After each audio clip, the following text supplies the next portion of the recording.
Oke, ini ya. Untuk hematologi, kita belajar hematologi berarti tentang darah ya. Kita mau analisis darah. Oke. Nah, sebenarnya kompetensi yang diinginkan dari praktikum hematologi ini cukup banyak ya. Yang pertama, kalian mampu melakukan pemeriksaan kalau istilah umumnya internasional namanya CBC, Complete Blood Count ya. Jadi CBC ya, Complete Blood Count. Tapi kalau di Indonesia kan menjadi darah rutin atau darah lengkap ya. Kenapa darah rutin atau darah lengkap? Karena kita akan mempelajari komponen di sini nih. Akan mempelajari komponen darah ya, baik selnya maupun karakteristik daripada darah secara keseluruhan. Nah, di sini makanya mahasiswa diharapkan bisa melakukan pemeriksaan HB, ya hemoglobin, bisa menghitung jumlah sel ya. Sel di sini kan kalau sel darah kalian tahu ada eritrosit, ada leukosit, ada trombosit ya. Yang sebenarnya yang dipraktikkan ada dua, yaitu yang leukosit dan eritrosit saja, dua ya. Trombosit tidak dilakukan karena secara prinsip sama ya, seperti itu. Nah, kemudian di sini menghitung jenis sel ya. Jadi kalian tahu nih kalau ada jenis sel itu kan kalau sel eritrosit bentuknya ya satu itu doang gitu ya. Jadi seperti molekul bikonkav kayak donat gitu kan yang warnanya merah seperti itu satu. Jadi nggak mungkin kita menghitung jenis sel eritrosit karena jenisnya cuma satu. Yang jenisnya banyak itu adalah yang leukosit. Kita mau mendiferensiasikan leukositnya, apakah dia monosit, apakah limfosit, neutrofil, basofil, ataupun eosinofil. Ya. Kemudian di sini yang ketiga ada pemeriksaan namanya LED, laju endap darah. Ya. Jadi darah itu kalau didiamin nanti mengendap. Dalam 1 jam kita mau melihat, sederhana banget pemeriksaannya, dalam 1 jam kita mau melihat berapa sih pengendapannya, kecepatan pengendapan darah tersebut. Ya, karena kaitannya nanti dengan penyakit. Kalau misalnya seseorang terkena infeksi atau inflamasi, kecepatan mengendapnya itu sangat cepat ya. Kemudian ada yang namanya hematokrit, nanti dijelaskan juga. Nah, kemudian yang kedua kompetensi berikutnya adalah menjelaskan prinsip pewarnaan sel darah ya. Jadi kalau mau ngitung, terutama nih hitung jenis, kita harus warnain dulu selnya, baru kita bisa hitung. Kan kita mau membedakan ya, jadi harus berdasarkan warnanya. Mampu membedakan sel-sel darah, jelas ya, sel darah itu kan tadi sudah disebutkan, ada eritrosit, leukosit, trombosit. Leukosit ada sub klasifikasinya lagi. Nah, membedakan plasma dengan serum, ini basic banget ya, plasma sama serum, ya, nanti akan dibahas juga. Dan mampu menjelaskan larutan pengencer yang digunakan dalam hitung sel darah. Mampu menggunakan kamar hitung dan seterusnya ya. Kita akan langsung aja ke praktikumnya. Nah, ini hematologi. Sebelumnya kalian mungkin harus tahu kenapa harus diperiksa hematologi, karena mau dilihat komponen seluler darah. Kita mau melihat pada pasien yang diperiksa hematologinya eritrositnya berapa banyak ya. Kemudian selain eritrosit jumlahnya juga derivat eritrosit. Derivat tahu ya, turunan eritrosit. Kita tahu eritrosit itu kan sel darah merah. Kenapa dia merah? Karena dia mengandung hemoglobin ya. Nah, hemoglobin itu termasuk derivat daripada eritrosit ya. Nah, kemudian ada pemeriksaan namanya HCT atau hematokrit. Nah, hematokrit ini membandingkan jumlah eritrosit terhadap komponen keseluruhan sel darah ya. Nah, itu. Jadi kita mau mempelajari sel-sel darah dan juga kelainan fungsionalnya ya. Ini kaitannya dengan volume darah, sifat alir darah, dan hubungan antara sel-sel tersebut. Nah, kenapa harus dipelajari? Nah, ya, karena tadi ya, darah itu menggambarkan status kesehatan seseorang. Kita tahu fungsinya dalam darah itu adalah sebagai media transport ya. Di sini hemoglobin mengangkut oksigen, mengangkut CO2, metabolit dan seterusnya. Mengatur suhu tubuh ya. Jadi suhu tubuh kita yang normal 36-37 derajat Celcius ini karena volume darah yang cukup ya. Kemudian juga mengatur keseimbangan cairan serta asam dan basa. Nah, kemudian ini yang harus diketahui juga untuk darah itu sendiri, darah itu ada kira-kira 5-7%. Ada yang ngomong 8% dari berat badan, ya. Jadi kalau misalnya seseorang berat badannya 100 kilo, mungkin sekitar 8 mili lah, 5-8 mili darahnya, ya, normalnya. Nah, nanti kita bagi lagi darah ini ada dalam bentuk komponennya ada 2 bagian, ada sel, ada plasmanya, ya. Nah, untuk mengambil pemeriksaan darah hematologi, kita butuh sampelnya darah gitu kan. Nah, darahnya itu diambil dari mana? Ada istilah namanya venipuncture atau pengambilan darah vena. Kenapa vena yang diambil? Kita tahu pembuluh darah itu ada 3, ada arteri, ada vena, ada kapiler gitu ya.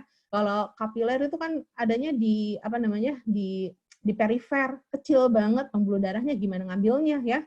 Jarumnya aja sama pembuluh darah kapiler gedean jarumnya ya, jadi nggak bisa diambil ya, kecuali bukan nggak bisa diambil tapi nanti banyak faktor perancunya ya. Kalau kenapa nggak arteri, kenapa vena yang diambil gitu kan? Kenapa? Karena kalau arteri kan dari jantung ya, pembuluh darahnya dari jantung. Kalau kita tusuk ambil di situ nanti aliran darahnya deras sekali ya, malah nanti susah membekunya gitu kan, nanti ada pendarahan efek sampingnya. Makanya di sini yang diambil adalah darah vena. Nah, pengambilan darah ini bisa pakai konvensional, pakai squid, pakai jarum suntik gitu ya. Bisa juga pakai vakum sistem. Nah ini, kalau yang kayak gini namanya pakai vakum sistem karena pakai tabung yang vakum ya, vakum udara. Kemudian tinggal alat lain, ada jarum, ada holder ya. Jadi ketika misalnya jarum ditusukkan ke sini ya, daerah pengambilan darahnya itu adalah namanya antekubital fossa gini ya. Jadi kalau patofisiologi ini nih yang biru, vena. Nah, ini daerah pengambilan darahnya, namanya daerah antekubital yang ada di daerah lengan ini. Nah, kemudian di sini ini alat-alat yang diperlukan ya. Lihat aja gambar ini, ada jarum, ada holder, ada tabung gitu kan. Ya, tabungnya ini juga macam-macam tabungnya ya. Kalau kita lihat tabung vakum, warnanya macam-macam ya. Ada yang merah, ada yang lavender atau ungu, ada yang hijau, ada yang biru gitu kan. Ada yang kuning, ada yang abu-abu dan seterusnya. Nah, warna-warna ini menunjukkan ada atau tidaknya antikoagulan. Nanti kita akan belajar tentang antikoagulan. Kalau tabung vakum yang nggak ada apa-apanya, kosongan, artinya nggak ada antikoagulan, dia vakum aja gitu ya. Tabung vakum, vakumnya misalnya 5 mili, berarti itu untuk ngambil darah sebanyak 5 mili. Itu namanya plain tube ya. Tapi ada juga yang warna ungu nih, yang digunakan untuk pemeriksaan hematologi adalah yang warna ungu ini, yang isinya adalah EDTA. Ya, jadi udah ada antikoagulan namanya EDTA. Oke. Oke, yang lain juga misalnya ada yang warna hijau namanya heparin ya, nggak usah dihafalin. Yang wajib diketahui adalah yang ini, yang ungu ya, karena isinya ada EDTA. Kenapa EDTA? EDTA adalah antikoagulan etilen diamin tetraasetat ya. Itu adalah antikoagulan yang digunakan untuk analisis hematologi ya. Jadi kalau misalnya kita ngambil darah, kalau misalnya nggak pakai antikoagulan, itu kan darahnya akan menggumpal, ya, menggumpal. Eritrositnya bakalan menggumpal. Nah, sementara kita mau menghitung jumlah eritrositnya, kita mau menghitung jumlah leukositnya. Kalau dia menggumpal, kita nggak akan bisa ngitung. Makanya kita kasih antikoagulan supaya darahnya itu tidak menggumpal. Oke, ini teknik lain kalau misalnya menggunakan squid, ya. Nah ini setelah diambil darah, kita akan dapat ini satu tabung. Kalau ini yang plain ya, padahal kita pinginnya kan kalau untuk hematologi adalah yang yang lavender atau yang ungu ya, yang ada EDTA-nya. Nah, kenapa kita pakai yang ada EDTA-nya supaya nggak terjadi ini ya? Ini namanya blood clotting. Jadi darahnya itu akan menggumpal. Darah kalau kita diamkan atau kalau mau dicepetin di centrifuge akan terpisah seperti ini ya. Jadi di sini adalah seperti ini, eritrosit yang mengendap ya. Kemudian ada sel-sel darah lain, ada leukosit dan platelet, posisinya ada di atas eritrosit, ya, namanya Bavikot. Udah jelas ya, Bavikot. Nah, terus kemudian ada cairannya, cairan darah namanya plasma atau serum. Nah, itu kalian harus bisa membedakan mana serum, mana plasma, ya. Jadi bedanya antara serum dengan plasma sebenarnya ada atau tidak antikoagulan di dalamnya, ya. Kalau misalnya kayak begini nih, tabung ini yang merah, yang plain, yang nggak ada antikoagulannya, berarti produknya bukan plasma namanya, tapi namanya serum.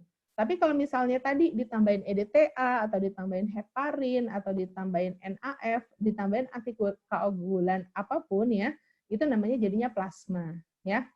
Kalau misalnya ini tanpa antikoagulan, ketika sudah menggumpal, kalau kita bolak-balikan itu nggak bisa ya, nanti malah eritrositnya pecah, hemolisis ya, jadi warnanya merah nih kan. Serum kan harusnya serum atau plasma warnanya kuning ya, serum atau plasma kita warnanya kuning jernih gitu ya. Tapi kalau misalnya kita pakai antikoagulan, ketika disentrifuge akan terpisah seperti ini. Tapi kalau kita bolak-balikan akan kembali seperti ini karena darahnya tidak menggumpal, eritrositnya tidak menggumpal ya. Itu penggunaan dari antikoagulan.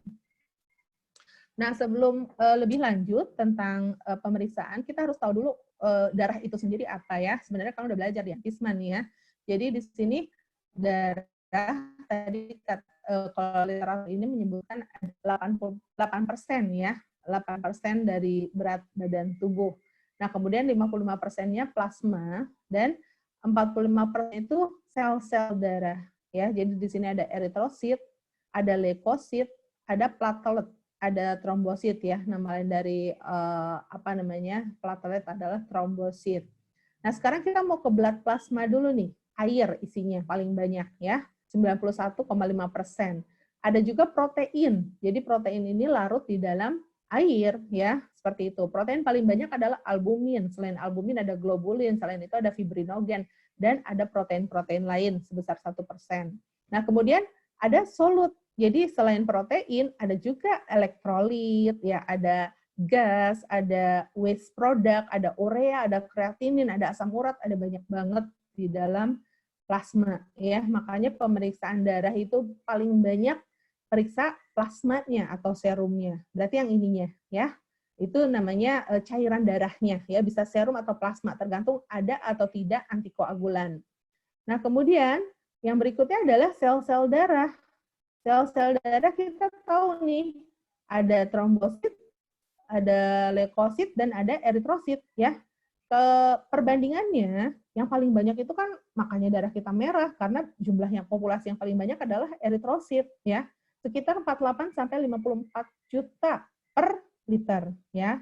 Sementara kalau white blood cell atau leukosit itu adanya 5.000 sampai 10.000 ya. Kalau platelet 150 sampai 400.000 gitu ya per liternya.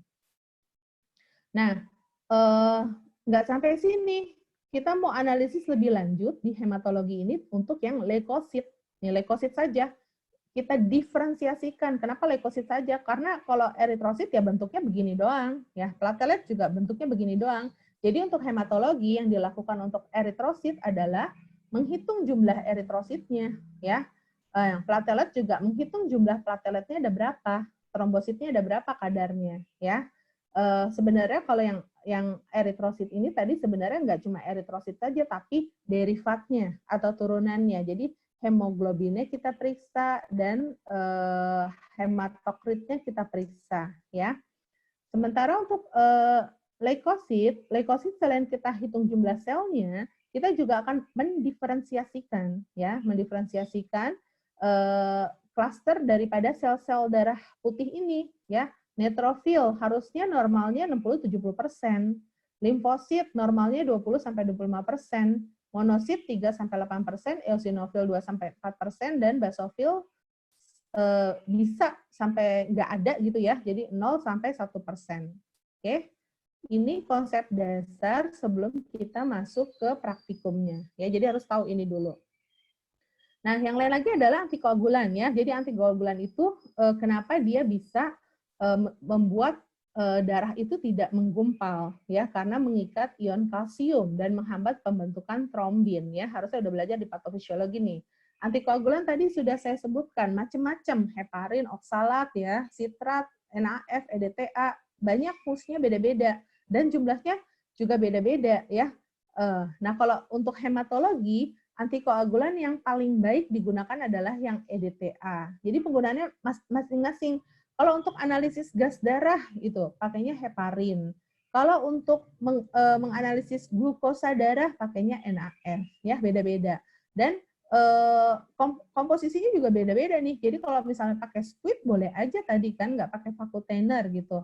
Tapi ketika mau ngambil untuk pemeriksaan hematologi, tambahin sendiri setelah diambil darahnya pakai squid, ditaruh di tabung, tabungnya harus ditambahin EDTA sebanyak 1 mg per 1 ml darah gitu ya. Jadi tinggal dikonversi aja. Agak repot.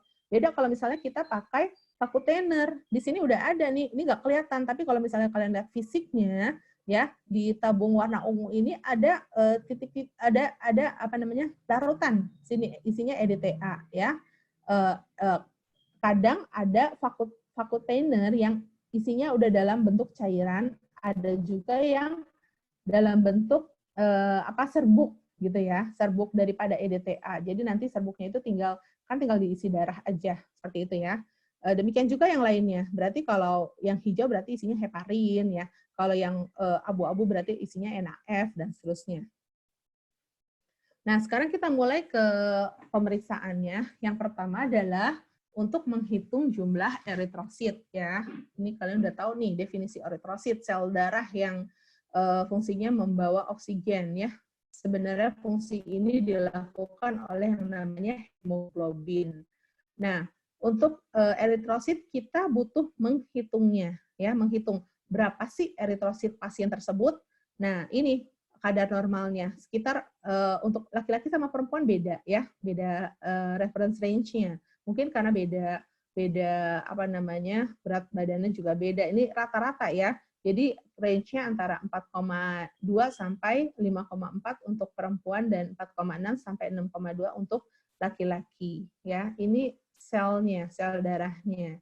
Jadi kita mau menghitung berapa banyak sih dalam persatuan milimeter kubik ya, per 1 milimeter kubik sel darah si pasien itu ada berapa ya.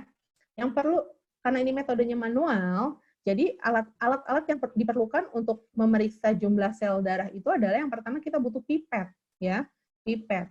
Nah, untuk menghitung jumlah sel, baik menghitung jumlah sel darah merah atau eritrosit dan menghitung jumlah eritrosit, tekniknya, caranya, dan alat-alat yang digunakannya itu mirip ya. Artinya alatnya sama, artinya kita menggunakan alat yang sama, misalnya sama-sama butuh pipet, sama-sama butuh kamar hitung gitu ya. Cuman agak berbeda sedikit. Misalnya di pipetnya ya. Pipetnya itu ada 2 jenis, ada yang namanya red pipet dan ada yang namanya white pipet ya. Jadi kalau red pipet itu namanya juga red, merah. Jadi pipet atau namanya disebutnya dengan pipetoma untuk menghitung jumlah eritrosit. Sementara yang white pipet itu adalah pipetoma untuk menghitung jumlah leukosit ya. Jadi ini red pipet nih. Mana rednya? Ini nih rednya ya. Kalau white pipet berarti ini warnanya nggak merah tapi warnanya putih. Oke. Nah, bedanya adalah skalanya ya. Jadi kalau misalnya di eritrosit atau di red pipet 0,5 nanti ada skala 1 sampai 101. Sementara kalau di leukosit ada skala 0,5 dan 1 sampai 11 ya.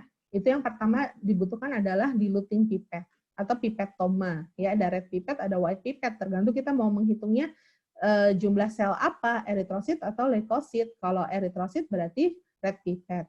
Yang kedua, kita butuh kamar hitung, karena kita mau menghitung ya, menghitungnya di kamar-kamar gitu ya. Namanya Neubauer Improved ya. Bentuknya kayak begini ya. Kalau biasa melihat apa objek gelas kayak begitu ya, tapi ini tebal gitu kan. Tebal dan ada aksesorisnya ya. Jadi bedanya mungkin di daerah sininya nih ya. Karena di sini nanti akan kita isi dengan darah ya, karena kita mau menghitung ya. Seperti itu. Jumlah eritrositnya berapa, jumlah leukositnya berapa. Nah, ini sebenarnya yang dibutuhkan cuman pipet dan Neubauer kamar hitung. Oke. Jadi caranya pertama ini kita karena kita ngomongin eritrosit dulu, berarti kita pakainya red pipette ya. Jadi menggunakan karet penghisap, nggak boleh dihisap pakai mulut ya, harus pakai karet penghisap. Kita hisap darahnya yang udah pakai antikoagulan sampai nomor 0,5. Oke. Kemudian setelah itu kita pipetkan regennya ya. Jadi kalau regen untuk eritrosit namanya regen Hayem ya, Hayem. Nah, kemudian setelah 0,5 tahan tuh kan pakai pipet penghisap jadi kita bisa tahan ya.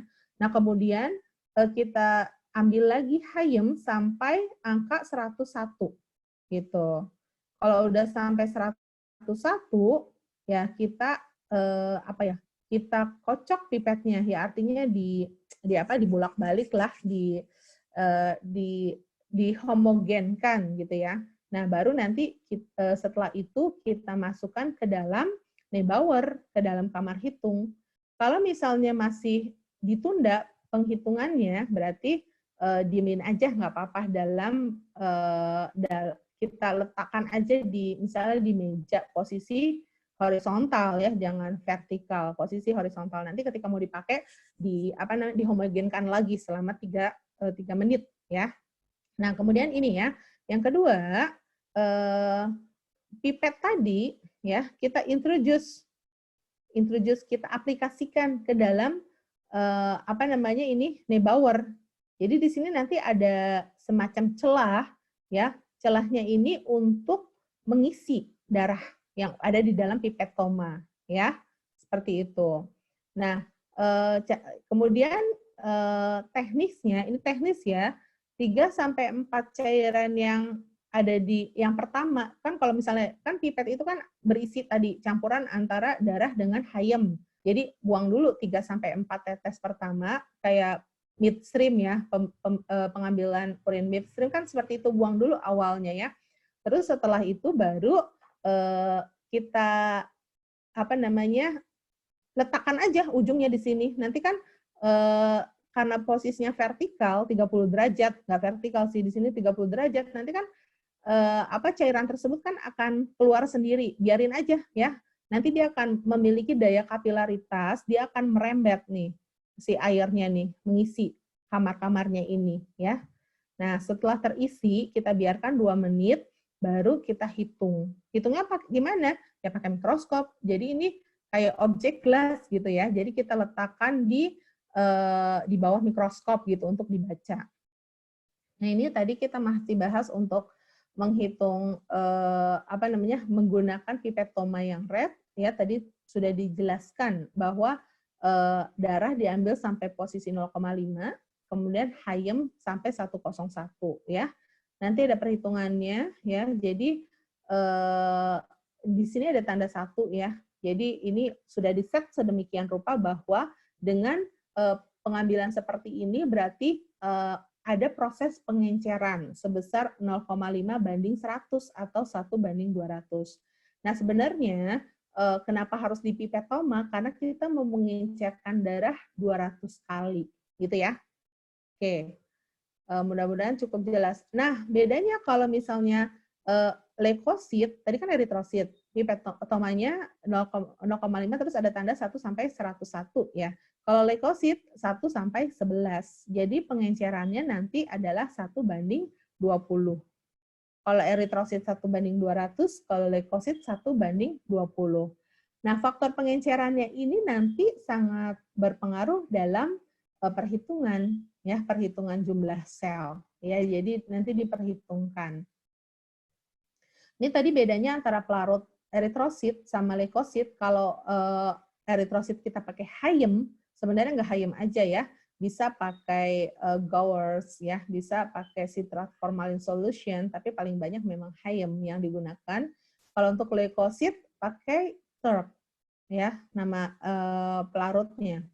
Atau bisa juga pakai asam asetat atau yang lainnya, ya, seperti itu. Oke. Jadi bedanya pipetnya, pelarutnya, gampang ya. Nah ini untuk penjelasan lebih lanjut perhitungannya seperti apa.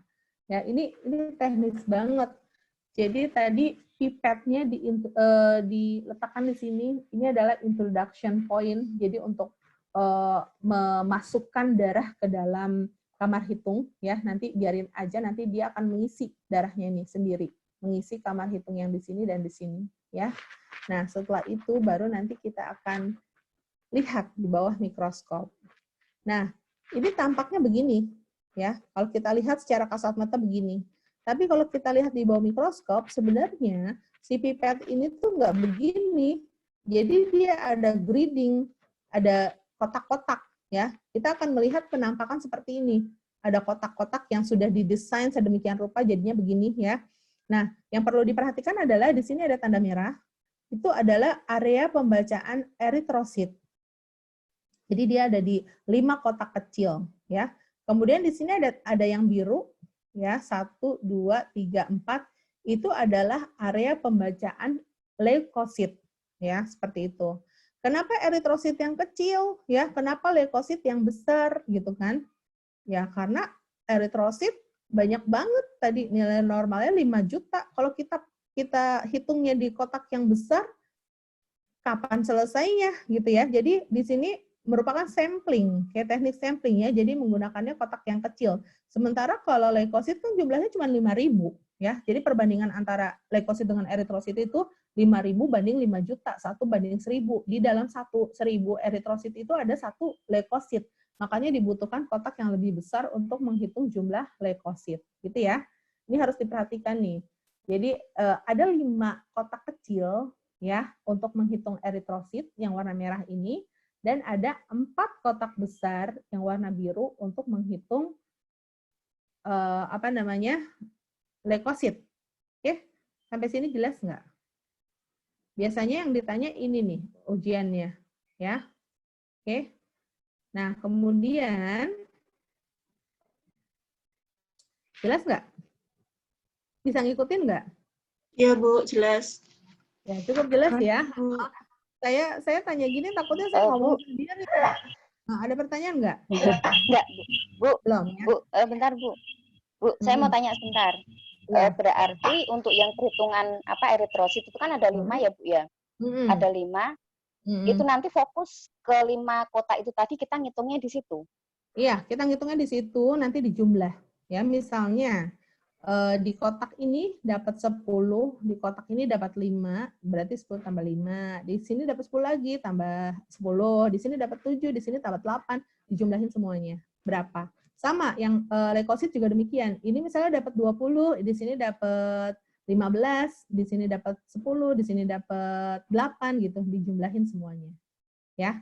Jadi kalau eritrosit, eritrosit, nah ini sebelum ke perhitungan, nanti di bawah mikroskop itu, ini kita ambil nih 1 kotak kecil, misalnya yang ini nih, kita ambil, ya.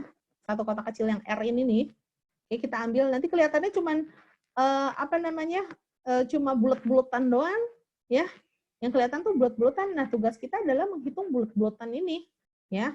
Bulat-bulatannya juga nggak warna hitam sama warna bening, bulat-bulatan nggak berwarna. Ini cuman menunjukkan bahwa kita menghitung bulatan yang ada di dalam kotak, ya. Yang di sini ini kan di dalam semua nih, ya. Sementara yang nempel di garis itu nggak usah dihitung, ya, ini. Karena akan mempengaruhi hasil. Ini kan yang di garis ini kan nggak dihitung nih, ya. Seperti itu. Oke. Jadi yang benar-benar masuk di dalam kotak itu yang dihitung. Dan cara menghitungnya itu ada aturannya, ya. Jadi dari kotak sini, oke, tadi kan sebenarnya ini banyak gradingnya, banyak garisnya, ya. Jadi kalau dari 1 kotak kecil eritrosit ini sebenarnya ada 4 kali 4 kotak lagi, ada 16 kotak yang sangat-sangat kecil, gitu ya. Nah, di sini kita ngitungnya dari kotak 1 ke kanan, ke bawah, ke kiri, ke bawah, ke kanan, ke bawah, ke kiri, gitu, sampai selesai. Gitu ya. Itu tekniknya. Makanya saya bilang kalau kalian praktek, ini sulit prakteknya, ya, gitu. Tapi kalau secara teori ya kayak gini doang, tapi pada pelaksanaannya itu bakalan lama banget ya, kadang-kadang nggak selesai satu waktu praktikum seperti itu. Karena untuk menghitungnya juga ribet ya, untuk mengintroduce-nya aja susah. Memasukkan dari pipetoma ke apa Neubauer itu juga butuh waktu ya, butuh teknik karena ini pekerjaan yang sangat skill banget, yang butuh teknik yang tinggi seperti itu ya, untuk hasil yang akurat dalam hal ini bukan cuma bisa ya, tapi kan kalian tuntutannya cuma bisa gitu kan, tapi kalau untuk hasil akurat yang ya itu tadi perlu skill yang sangat tinggi. Nah kemudian kita kan udah ngitung nih, cara ngitungnya kan tadi udah tahu ya, tapi kita setting dulu nih sebelumnya ya, kita kan pakai mikroskop. Nah di setting lensa objektifnya 10, lensa okulernya ini terbalik nggak ya? Harusnya objektifnya 10, okulernya 40. Objektifnya 40, okulernya 10 ya. Okuler itu kan yang dekat dengan mata ya. Yang objektif kan yang di bawah. Jadi istilahnya pembesarannya 400 kali. 400 kali ya. Kenapa butuh pembesaran 400 kali? Karena kita tahu nanti eritrosit itu ukurannya lebih kecil dibandingkan dengan leukosit. Ya, nanti kita akan lihat gambarnya. Oke. Nah, kemudian setelah udah di setting pembesaran 400 kali, baru kita hitung tadi jumlah sel yang didapat berapa dikali faktor 10.000. Nah, 10.000 ini ada hitungannya sebenarnya ya, tapi di sini udah di setting 10.000 ya. Kalau kalian tahu nanti saya tantang nih di Google Classroom ya. Kalau tahu 10.000 ini asalnya dari mana, nanti dapat bonus nilai. Oke. Jadi ingat aja, kalau untuk perhitungan jumlah sel eritrosit, ngelihatnya pakai pembesaran 400 kali, ya. Kemudian untuk perhitungannya, jumlah sel yang dihitung totalnya berapa dikali 10.000. Nah, itu yang dilaporkan. Ya, biasanya kalau normal range-nya sekitar tadi 4 juta sampai 5 juta per milimeter kubik. Ya, seperti itu. Oke, itu untuk eritrosit. Untuk leukosit mirip, tadi kan bedanya cuma pipettomanya. Kemudian bedanya lagi apa lagi ya? Larutannya, regennya. Kalau tadi eritrosit Hayem, kalau leukosit pakai TERK ya. Nah, ini sebelumnya untuk perhitungan leukosit diperlukan karena biasanya untuk mengkonfirmasi bahwa pasiennya ada infeksi ya. Atau biasanya pengen tahu juga yang leukemia seberapa parah ya, seperti itu. Atau respon tubuh terhadap beberapa pengobatan karena kaitannya dengan fungsi daripada sumsum tulang. Nah, ini nilai rujukannya. Macam-macam sih, ada yang nulis 5.000 sampai 10.000, ada yang nulis 6.000 sampai 9.000. Sekitar daerah situ ya. Mengisinya juga sama, cuman sesuaikan dengan yang pertama kan harus ngisi darah dulu dan regen di pipetoma ya. Jadi pertama hisap darah sampai 0,5, baru hisap TERK sampai 11 ya, gitu. Kemudian dihomogenkan ya, baru setelah itu kita isi kamar hitung, sama caranya ya, sama kayak eritrosit. Oke. Kita isi sama, terus baru kita lihat di bawah mikroskop. Ya bedanya tadi kalau eritrosit kan jumlah ukuran selnya lebih kecil, jadi dia butuh pembesaran yang lebih besar, 10 kali 40. Tapi kalau leukosit selnya itu cukup besar, jadi 10 kali 10 atau pembesaran 100 kali itu udah kelihatan gitu ya. Itu bedanya.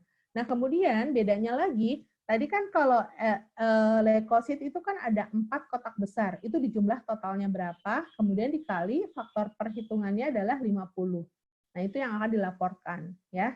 Dilaporkan nanti kalau orangnya normal pasti sekitar 5.000 sampai 10.000 per leukosit per milimeter kubik ya, itu. Ya, jadi itu adalah menghitung jumlah sel eritrosit dan menghitung jumlah sel leukosit ya.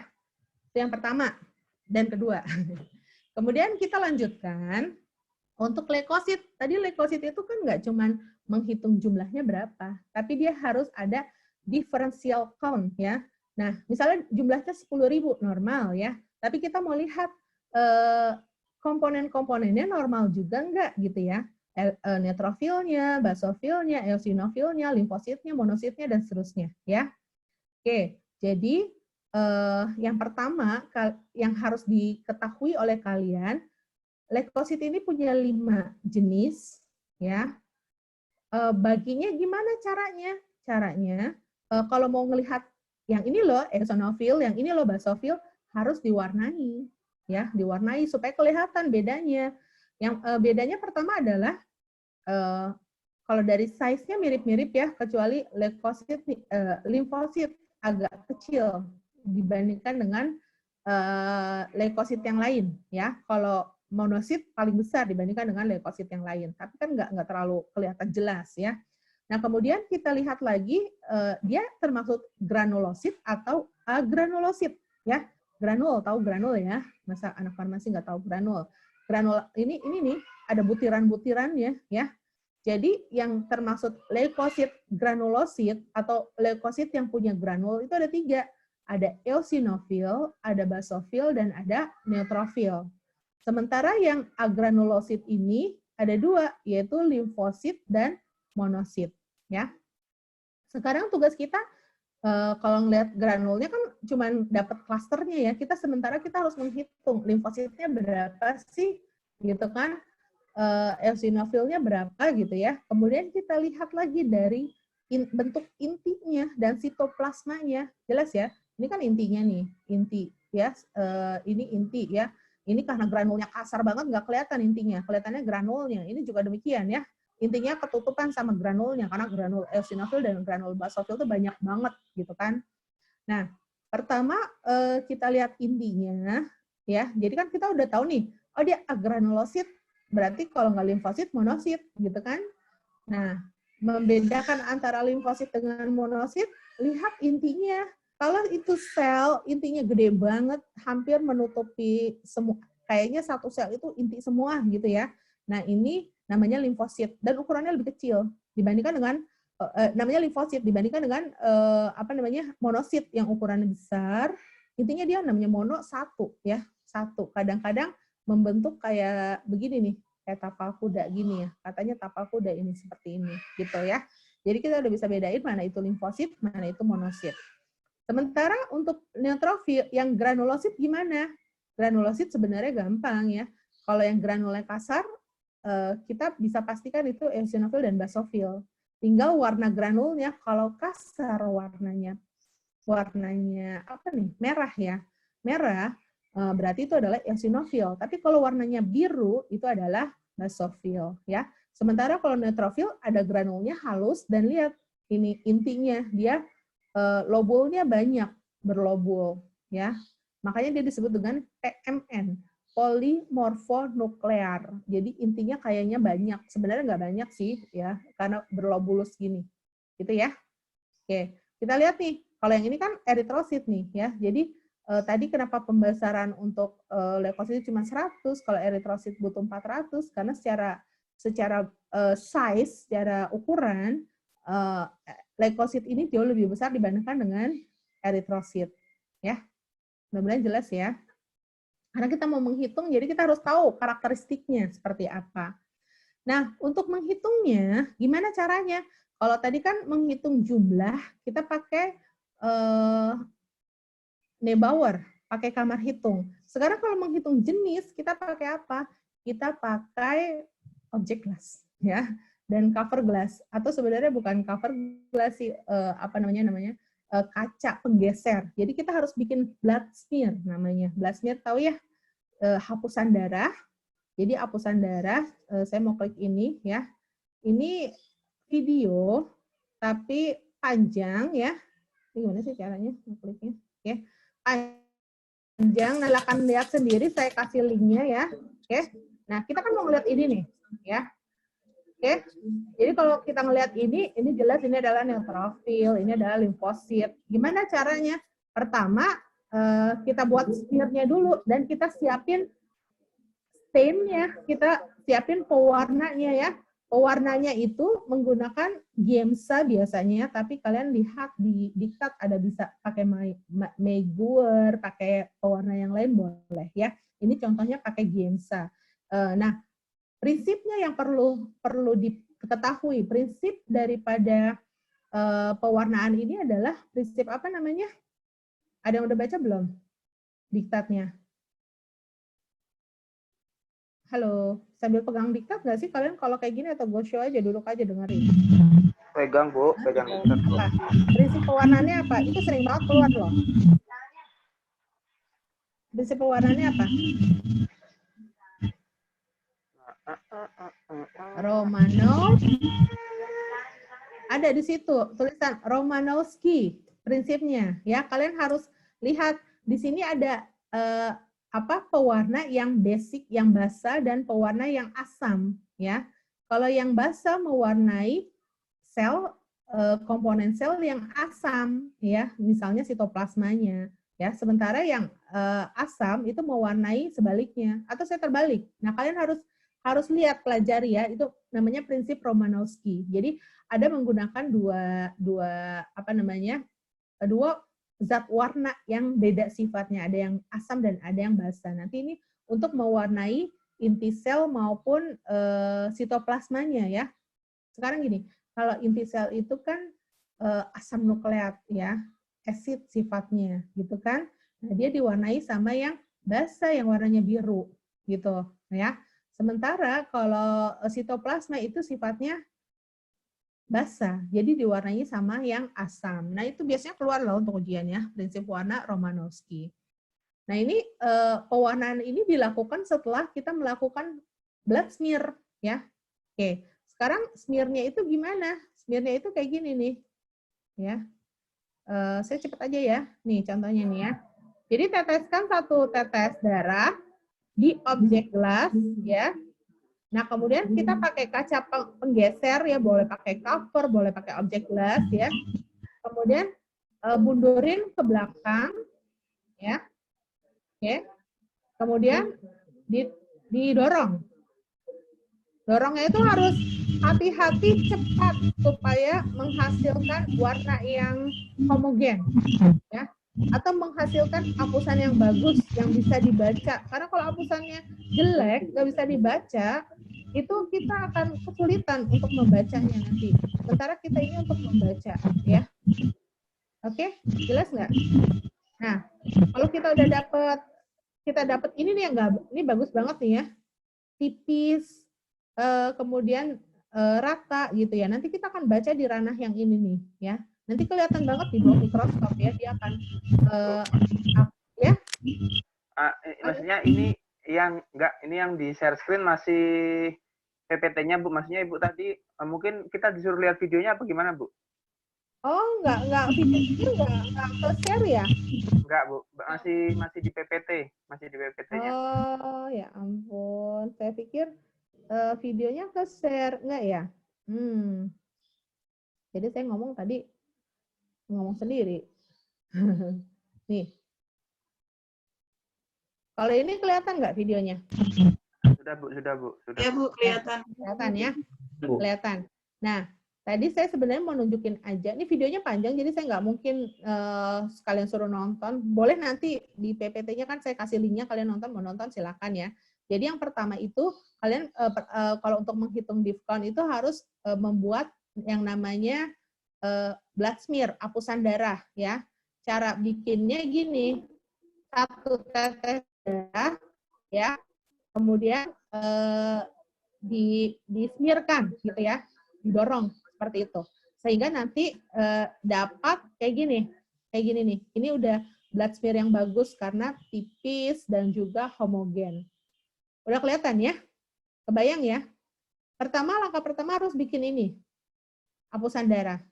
Kedua, apusan darah ini harus diwarnai ya, diwarnai pakai pewarna Giemsa. Jadi bikin dulu nih pewarnanya nih, dicelupin ke pewarna Giemsa ya. Nah, ini udah ada nih Giemsanya, saya cepetin aja. Nah, ini biasanya gini, dicelupin. Kemudian nanti dicuci, dicelupin, dicuci kayak gitu ya, ada prosedurnya. Mungkin di diktatnya bisa dilihat ya. Jadi ini saya garis besarnya aja. Setelah dicuci, tadi prinsip pewarnaannya kan gini, Gemsa itu ada yang basic dye, ada yang basa dan ada yang asam ya. Jadi yang basa ini akan mewarnai komponen asam daripada sel. Komponen asam daripada sel itu kan adalah inti selnya. Di situ ada asam nukleatnya, makanya nanti inti selnya warnanya biru, methylene blue ya. Sementara yang acid dye ya, yang warnanya asam itu akan mewarnai komponen darah yang sifatnya basa, yaitu di sitoplasmanya ya. Makanya sitoplasmanya kayak misalnya eritrosit, kayak misalnya eosinofil itu warnanya merah karena warna daripada eosin.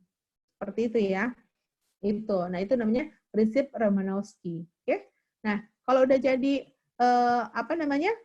yang kayak gini nih. Ini proses pencuciannya ya.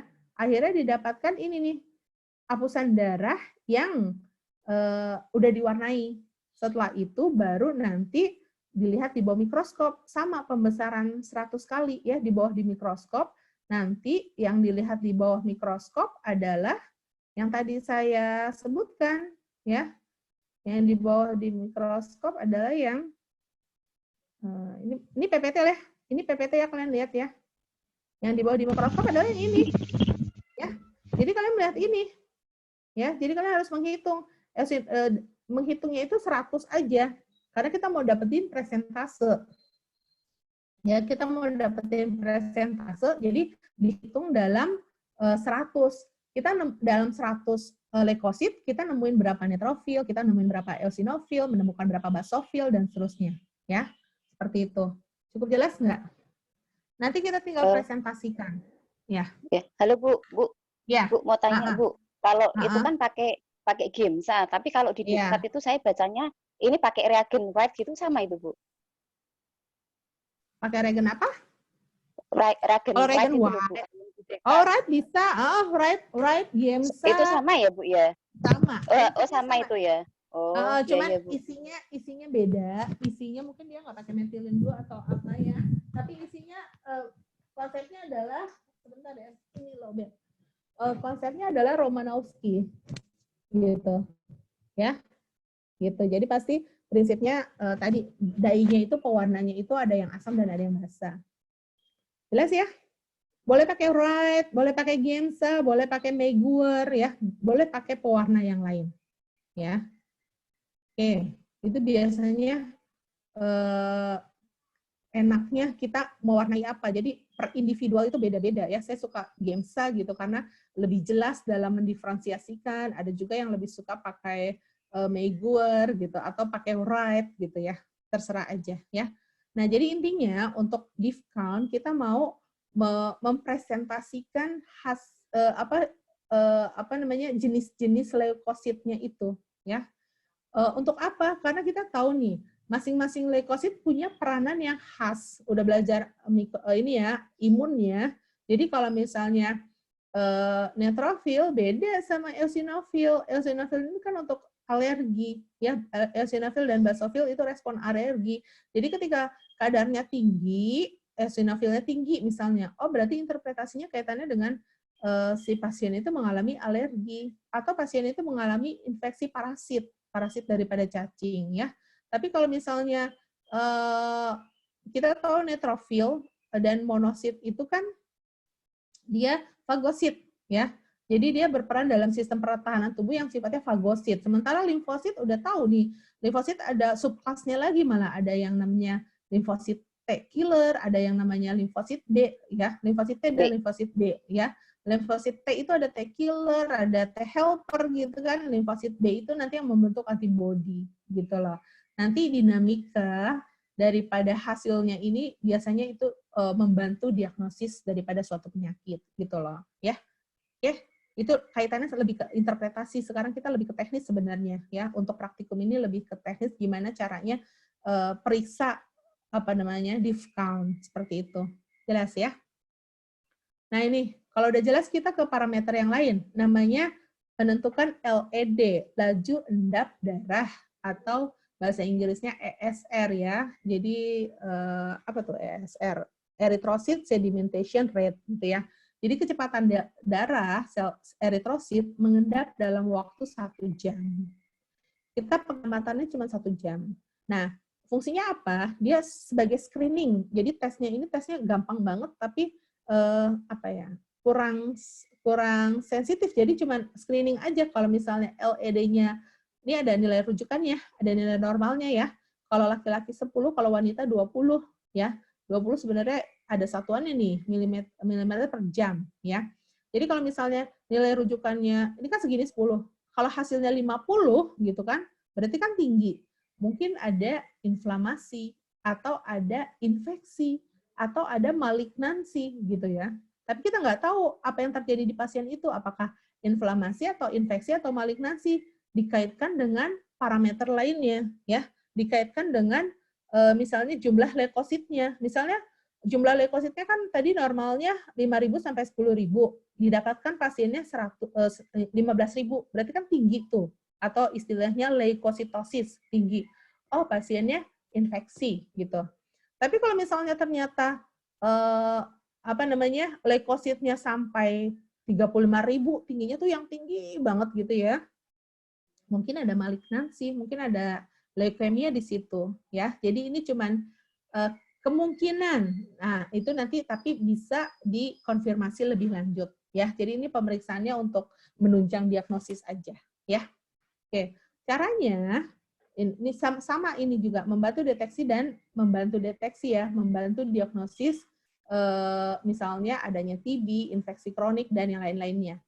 Kita nggak bisa tahu ada infeksi TB, enggak, tapi ada infeksi gitu ya, seperti itu. Jadi nggak spesifik gitu. Nah kemudian yang diperlukan untuk memeriksa LED ini adalah yang namanya tabung Winthrop ya. Tapi sebenarnya sekarang udah pakai tabung LED khusus ya. Tapi kita pakai di lab masih pakai tabung Winthrop. Caranya ini ya. Jadi di tabung Winthrop ini ada skala. Jadi ada tabung kayak kalau tabung reaksi itu tahu ya, tabung reaksi itu besar, ini lebih ramping, lebih slim tabungnya ya. Terus ada skalanya. Skalanya di sini 0 sampai 100 ya, gitu. Ini ada 2 skala nih. Ada 0 sampai 100, ada 0 sampai 10, ada 10 sampai 1 gitu, sampai 0 ya. Nah, karena tabung Winthrop ini mempunyai 2 fungsi. Yang pertama untuk pemeriksaan LED, yang kedua untuk pemeriksaan hematokrit. Kalau kita mau pakai Winthrop untuk pemeriksaan LED, caranya ya, sebenarnya cara awalnya sama. Caranya adalah darahnya nih dimasukin dulu sampai tanda 0 ya. Kalau udah sampai tanda 0, diemin aja sejam, gampang ya. Tinggal didiamkan 1 jam. Nanti darahnya bakalan turun ya, turun. Tergantung dia sehat atau enggak. Kalau misalnya orang sehat, mungkin turunnya ke sini nih. Bacanya berapa nih? Ini kan sampai 10 ya, tapi harusnya kan 100% ya. Berarti satu skala ini adalah satu ini artinya 10 gitu. Jelas nggak? Bingung nggak? Karena ini 10 yang artinya 100 gitu ya. Gitu. Jadi kalau kayak gini berarti dia berapa nih LED-nya? 9 normal ya di sini. Karena kalau di sini kan 10, oke?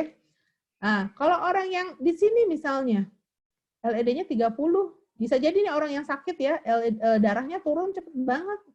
Ya, ada yang sampai 100 turunnya. Gitu loh. Nah, itu berarti menunjukkan tingkat keparahannya dia. Ya, seperti itu. Walaupun kita nggak bisa spesifik apa, tapi pasien ini mengalami infeksi yang cukup berat gitu, atau mengalami malignansi. Seperti itu ya. Nah, itu gampang untuk LED cuman gitu doang. Kemudian saya langsung kaitkan, karena masih pakai Winthrop, yang kedua pemeriksaan hematokrit. Ya. Jadi biasanya kalau manual, habis periksa LED, habis dibaca, langsung kita centrifuge. Ya. Centrifuge untuk pemeriksaan hematokrit. Gitu loh. Ini ya. Tabung LED tadi di centrifuge 30 menit dengan kecepatan 3000 rpm. Nanti bacanya skalanya dari bawah. Gitu. Kenapa dari bawah? Karena kita tahu dasarnya hematokrit itu adalah persentase eritrosit dari keseluruhan volume darah. Ya, maksudnya apa sih? Maksudnya gini. Ini kan tadi kan kalau misalnya awal kita masukin ke dalam tabung Winthrop kan seperti ini, ya. Seperti ini kelihatan ya. Nah, kemudian kursor saya kelihatan nggak sih gerak-gerak? Nih ya. Kelihatan ya?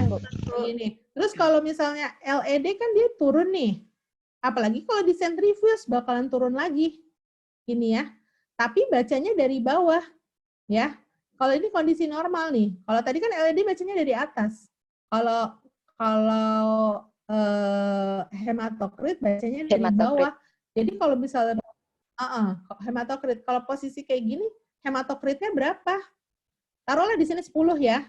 Misalnya ini 10. Berarti kalau di sini hematokritnya berapa? LED-nya 10 berarti hematokritnya adalah 90%. 90%. Ya. Ya. Gitu. Gampang ya? Tinggal bacanya beda bacanya. Kalau LED dari atas, kalau hematokrit dari bawah. Kenapa hematokrit dari bawah? Karena dia mau lihat persentase eritrosit terhadap keseluruhan volume darah. Ya, tadi kan normalnya 45% lah ya, 40 sampai 45%, 35 lah masih mungkin masih agak normal gitu ya. Nah, pada kondisi tertentu, misalnya orang yang anemia itu kan sel darah merahnya sedikit gitu ya, kurang atau hemoglobinnya berkurang. Ini bisa turun banget nih, ya. Bisa mungkin cuma 20%, itu menunjukkan anemia yang cukup parah. Ya, makanya di sini tes ini digunakan untuk evaluasi anemia biasanya. Atau ketika misalnya kondisi tertentu, eritrositnya banyak, ini namanya kondisinya adalah polisitemia. Ya, jadi pasiennya mengalami polisitemia. Eritrositnya di dalam darahnya tuh banyak banget, bisa sampai 60%. Kebayang, darah normal misalnya 45%. Jadi kalian bayangin pembuluh darah, ada eritrositnya 45%. Ya, darahnya ngalir normal. Ketika darahnya itu hematokritnya jadi 60%, jadi kan banyak banget tuh sel darahnya. Artinya aliran darahnya tuh nggak selancar yang normal gitu loh. Karena dia banyak banget eritrositnya, ya. Agak agak lebih lambat dibandingkan dengan yang normal. Jelas nggak? Jelas ya? Nah, ini yang terjadi pada orang yang dengue shock syndrome, ya. Jadi orang yang demam berdarah, kemudian plasmanya bocor, airnya keluar darah, sehingga nanti hematokritnya tinggi banget. Nah, itu dia berpotensi kena shock, ya, shock syndrome. Jadi artinya bahaya banget buat pasiennya. Karena darahnya kayak nggak ngalir gitu loh, karena terlalu banyak eritrosit di dalam pembuluh darah dia, gitu ya. Itu untuk eritrosit. Jadi bisa untuk anemia, polisitemia, dan yang lainnya. Termasuk misalnya dengue. Itu hematokrit ya, jadi mudah. Nah, berikutnya hemoglobin ya. Hemoglobin adalah protein yang ada di eritrosit yang dia berfungsi untuk membawa oksigen dan nutrisi ya dan yang lainnya ya. Dia memiliki zat besi di situ. Ini kan protein nih. Kalau kalian tahu nih, hemoglobin dia struktur kuarternalnya seperti ini ya. Kalau di kuliah kan seperti itu. Dia mempunyai inti-inti besi gitu kan. Nah, sekarang yang kita mau periksa aja. Jadi pemeriksaannya itu ada pemeriksaan yang konvensional menggunakan namanya hemoglobinometer Sahli, ya. Ada pemeriksaan yang sekarang digunakan di rumah sakit, ya di lab klinik yang private itu menggunakan metode cyan methemoglobin, ya. Ada di diktat, silakan dibaca.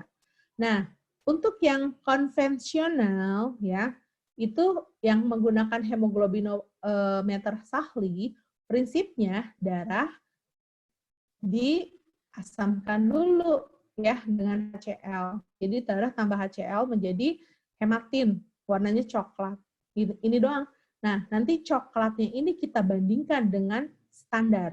Jadi kita cuma bandingkan coklatnya itu dengan warna standar, ya, seperti itu. Oke, cara ini masih mungkin digunakan ya karena sederhana, portable, jadi bisa diperiksa di mana aja pakai alat hemoglobinometer Sahli ini. Alatnya kecil gitu ya, tapi kurang presisi ya, dan bervariasi hasilnya. Oke, ya jadi ya gitulah plus minus ya.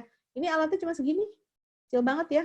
Jadi ada tabung ya, kemudian tabungnya ini dimasukkan ke dalam kotak. Nanti di dalam kotaknya ini ada warna coklat, coklatnya sebagai standar. Jadi kita akan masukin darah ya. Nah, ini tabung diisi dengan HCl sampai nanti tabungnya ini sama kayak mirip kayak Winthrop, ada skala-skalanya gitu ya. Nanti diminta memasukkan HCl, kemudian ditambahkan darah ya. Kemudian kayak semacam dihomogenkan lah ya. Kemudian ditambahin Aquades. Aquadesnya nambahinnya dikit-dikit. Intinya gini, ketika HCl ditambah dengan darah itu kan akan jadi hematin yang warnanya coklat ya. Nanti bakalan coklat banget dibandingkan dengan coklat standarnya ini ya. Nanti kita tinggal nambahin Aquades sampai warna coklatnya itu sama dengan warna standar ya. Nanti kita baca volumenya berapa sih? Nah, itu adalah kadar hemoglobinnya. Gitu ya cara pemeriksaannya. Nah, di sini nilai normalnya adalah 12 sampai 16 gram persen ya. Kalau hemoglobin pakai gram persen. Itu untuk yang Sahli.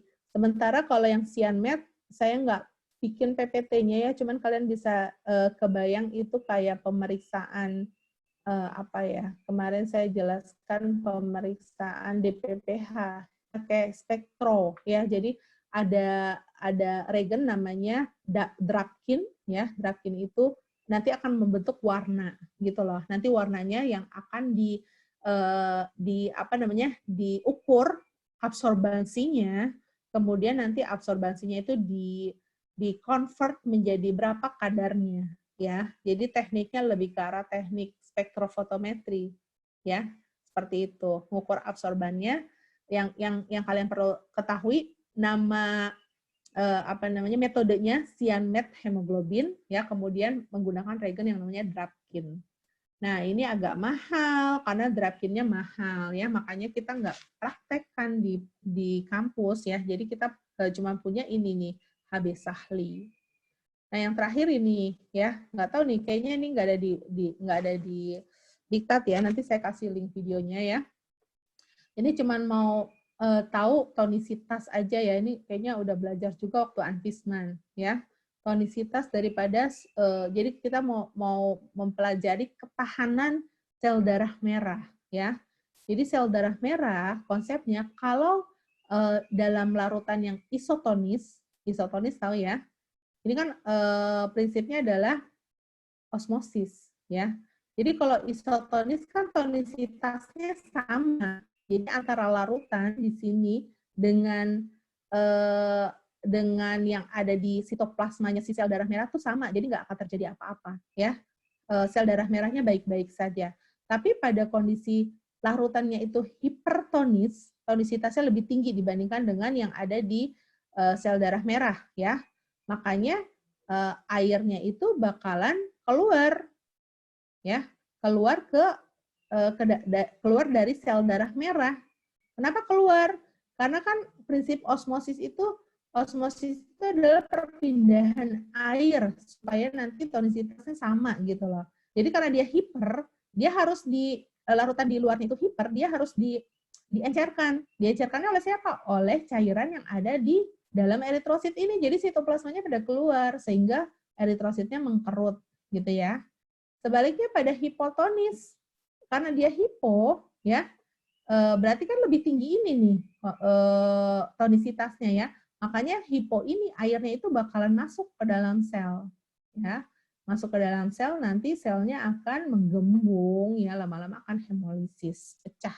Ini gambaran pecahnya. Oke. Itu aja ya. Ini terakhir nih saya mau ngasih tahu, kalau tadi kita pakai manual, tapi sebenarnya di lapangan itu udah otomatis ya, apalagi rumah sakit ya. Ini ada contoh gambaran hematologi analyzer. Jadi yang kita lakukan adalah, tadi kan ada tabung yang tutup warna ungu ya. tabungnya itu dihomogenkan, ya, ada caranya 8 kali dihomogenkan. Kemudian tinggal masukin sini. Nanti di sini ada jarum kayak pipet gitu. Nanti dia akan masuk, ya, udah selesai. Nanti mesin akan bekerja mengeluarkan hasil, ya. Ini yang kalau misalnya sampelnya 50, 100 sampel ya di rumah sakit yang mungkin tipe C, tipe B ya. Tapi kalau rumah sakit tipe A nggak bisa, nggak pakai alat ini lagi, tapi dia alat yang besar ya. Jadi tinggal di tabungnya aja, naruh tabungnya di sini ya. Jadi nanti yang akan menghomogenkannya semuanya itu adalah alat. Jadi udah otomatis ya. Kalau kita tadi ngerjain manual, 1 sampel aja itu bisa 3 jam ya. Sementara kalau di klinis, di lapangan nggak akan bisa seperti itu ya. Oke, itu aja mungkin pertemuan hari ini. Ada yang mau ditanyakan? Mudah-mudahan cukup jelas ya. Cukup jelas nggak? Iya, Bu. Nanti mungkin kelihatan pas apa namanya, pas saya lupa dokumentasi tadi ini, pas apa namanya, pas latihan soal lah ya, akan lebih kelihatan lagi. Ada pertanyaan nggak? Bu, mau tanya Bu, kalau memang ada maksudnya praktek teknis ya Bu ya. Kalau saya tadi mungkin yang paling sulit mungkin yang perhitungan ini ya Bu ya. Itu hitung jenis leukosit tadi ya Bu, soalnya yang pakai pewarnaan. Di mikrobiologi itu mewarnai apa bakteri aja susahnya minta ampun Bu. Mungkin itu ya Bu ya. Ya itu tadi saya bilang ini masalah skill ya. Kalau misalnya baru pertama kali, 2 kali itu pasti sulit gitu kan. Sebenarnya kalau menurut saya kalau yang div count itu lebih mudah ya. Tapi kalian tahu prinsip-prinsipnya. Yang agak susah itu menghitung jumlah sel ya, karena harus masukin ke pipetoma lah gitu kan, harus mengintroduce-nya, terus kita harus melihat kotak-kotaknya, kita membaca di kotak-kotak itu gitu loh. Ya kalau misalnya tergantung sih, makanya kalau misalnya kita udah tahu gitu ya. Kalau DIFCON itu udah ngerti persis gimana cara bedain leukosit antara neutrofil, monosit dan seterusnya, itu pasti gampang. Ya, kesulitannya itu tadi bikin smear-nya dan mewarnai. Jadi ini lebih ke teknis, jadi artinya ketika memang ini pekerjaannya, biasanya kan analis kan lebih canggih tuh, lebih jago banget gitu ya dibandingkan dengan kita yang mungkin cuman baru sekali, cuman baru tahu doang ya. Sementara analis udah ahli banget di bidangnya, dia nggak akan kesulitan sama sekali gitu loh ya. Ini skill yang namanya skill berarti harus nyoba. Ya sama kalian ngeluarin bakteri, mungkin menghitung bakteri susah gitu ya, karena ya baru berapa kali sih gitu ngerjainnya ya. Sementara kalau untuk di diagnostik ini kan memang dilakukan oleh tenaga ahli gitu ya. Artinya analis yang sudah well trained, sudah tertraining dengan baik dan seterusnya, dan biasa mengerjakan seperti itu ya. Gitu. Kira-kira itu. Gimana? Sudah Bu. Itu ya. Ada lagi yang lain? Kalau nggak ada, kita tutup ya. Bu, Gimana? saya mau bertanya Bu. Iya. Yang tentang ini menghitung jumlah sel yang tadi, yang leukosit di poin C itu, sel yang menyinggung garis batas sebelah kiri atau garis atas harus dihitung. Sebaliknya, sel yang menyinggung garis batas sebelah kanan bawah tidak boleh dihitung. Itu bagaimana ya Bu? Nah itu ya, itu saya juga bingung sebenarnya ya. Itu teorinya. Beda-beda. Ada yang bilang seperti itu ya. Tapi gini kali ini kita lihat konsepnya. Ini saya share PowerPoint, kelihatan nggak? Belum Bu, belum kelihatan. Belum kelihatan, belum saya share berarti ya. Kita lihat konsepnya aja lah ya. Sebenarnya kalau kita lihat gambarnya ya. Ini kan kadang-kadang ada literatur A ngomong gini, literatur B ngomong gitu ya. kalau ngeliat gambar ini, jelas ya. Kalau gambar ini, itu kan kalau yang nyinggung baik di kanan, di kiri, di bawah, di atas, itu nggak dihitung. Ya. Pokoknya yang dia hitung adalah yang masuk ke dalam kotak. Ya. Ini kan nih udah hampir masuk nih. Ya. Cuman dia di sini ada nempel di garisnya, berarti nggak dimasukin. Ini juga nih. Ya. Sementara kalau yang tadi disebutkan di diktat, itu kan kalau bawah ya, kalau bawah atau kiri, gimana sih sebutannya? Kalau bawah atau kiri? Garis yang sebelah kiri dan atas harus dihitung. Yang tidak dihitung, garis batas sebelah kanan dan bawah.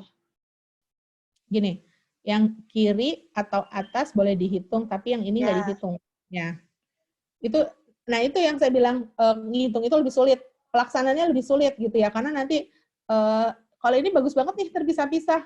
Nanti kalian mungkin bergerombol. Ini mau ngitungnya kayak gimana, gitu ya. Kita cuma bisa memprediksi sel bergerombol. Itu kan nggak bagus sebenarnya ya. Nah, mungkin konsepnya gini. Itu leukosit ya? Leukosit. Kalau menurut leukosit. Ya sama sih, Ya sama sih. Sama. Kalau menurut saya, kalau dia nempel, ini kan gini ya. Ini kan kotaknya ya. Jadi kalau dia nempel, misalnya dimanapun itu, di kanan, di kiri ya, di atas, di bawah, itu jadi nggak jelas nempelnya itu milik yang di sini apa milik yang sel sebelahnya gitu loh. Sementara kita mau fokus yang ini, jelas nggak? Kalau saya sendiri konsepnya yang dihitung adalah yang nggak nempel, yang masuk, gitu aja, gitu ya. Tapi memang hanya di kotak yang warna merah itu ya, Bu? Iya, gitu. Karena kalau dia nempel, misalnya nempel di sini mau di kanan, ini kan ya mungkin bisa dihitung di sini, tapi mungkin dia milik dia gitu kan, nggak tahu, nggak jelas gitu kan. Jadi yang masuk aja di sini. Kalau saya pribadi ya, tapi ada juga menyebut karena sesuai dengan gambarnya ini, gambar yang tadi loh. Ini kan jelas banget ya. Yang dihitung adalah yang nempel-nempel ini kan nggak dihitung nih, walaupun dia di kiri, ya enggak. Dia masuk yang tidak dihitung, ya. Di atas juga, ya. Padahal ini nih, ya ini kan nggak jelas nih. Sebenarnya kalau kita mau ngira-ngira, ini pasti punya oh ini udah di luar ya, nggak ada di contohnya ya. Misalnya ada sel di sini, tapi tetap nggak dihitung gitu loh. Itulah. Lagian nanti kan kalau untuk ujian kepentingan, kalau saya pribadi lebih cenderung ke yang masuk seluruhannya di dalam kotak tersebut, ya. Jadi kalau dia nempel di garis nggak usah dihitung, gitu aja. Itu kan dalam prakteknya. Sekarang kita nggak praktek nih ujiannya. Paling nanti kalau ujian akan dikasih data, misalnya hasil pembacaan di kotak pertama 10, kotak kedua 12 gitu. Nanti berapakah pertanyaannya paling gitu, berapakah jumlah eritrositnya, berapakah jumlah leukositnya. Kalian mesti tahu, itu tinggal ditambahin kalau eritrosit 5 kotak, kalau leukosit 4 kotak gitu kan. Dan faktor pengalinya beda antara eritrosit dengan leukosit. Yang suka lupa tuh mereka nggak mengalihkan dengan faktor pengali itu ya. Kalau leukosit pengalinya tadi 50, kalau eritrosit pengalinya 10.000. Iya, itu yang penting ya. Kalau teknis pelaksanaannya, makanya tadi saya bilang susah ini gitu. Nanti variasi hasil antara satu orang dengan orang lain itu kan sangat berbeda ya. Kadang-kadang orang satu ngitungnya 20, yang lain ngitungnya 23 gitu kan. Ya, terus bikin supaya kayak begini nih nggak mudah, susah banget ya, seperti itu. Itu untuk teknisnya. Oke, ada lagi pertanyaan?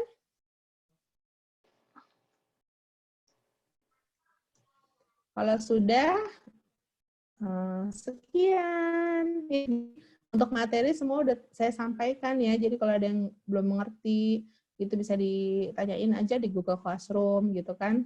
Nanti kita masuk sekali latihan soal, selesai kuliahnya ya. Oke, ya. Ini siapa nih? Kok suaranya nggak jelas apa suara saya? kan tadi katanya tuh kan kotak satu ada satu. Kayaknya saya Bu nggak ada sinyal Bu. Oh, Ibu gitu. ada suara nggak? Nah, jadi kan Ya. kalau misalnya di kotak satu, ya Rizka nggak jelas suaranya. Ibu ada suara nggak? Saya nggak dengar jelas suara Rizka. Iya Bu, ya Putus-putus. Putus-putus. maaf. Nggak ada sih. Iya, gimana? Chat aja Atau juga. chat bisa. Ada suara nggak?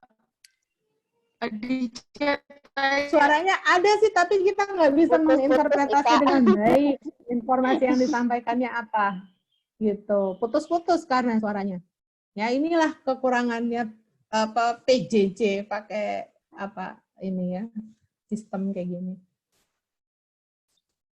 Gimana Rizka? Mau ada pertanyaan? Atau yang lain? Ada suaranya. Iya. Nanti disampaikan aja di Google Classroom bisa ya.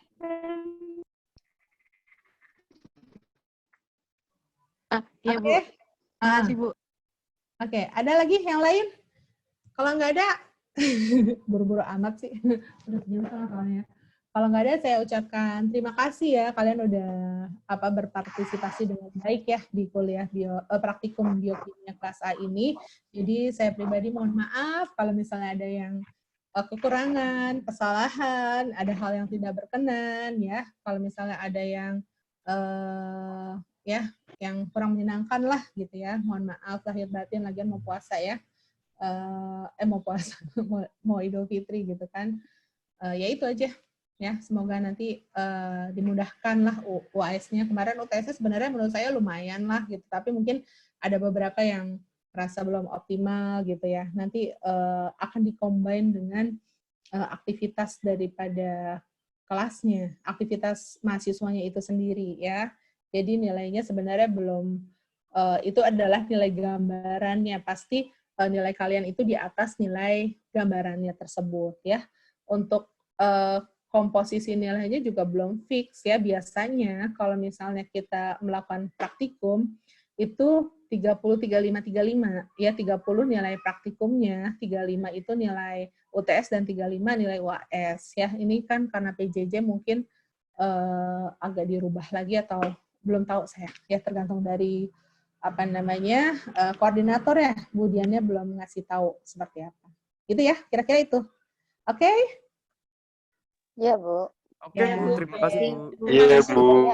Makasih banyak, Bu. Banyak Bu. Selamat siang. Assalamualaikum warahmatullahi wabarakatuh. Waalaikumsalam warahmatullahi wabarakatuh. Oke, saya tutup ya. Iya, Bu.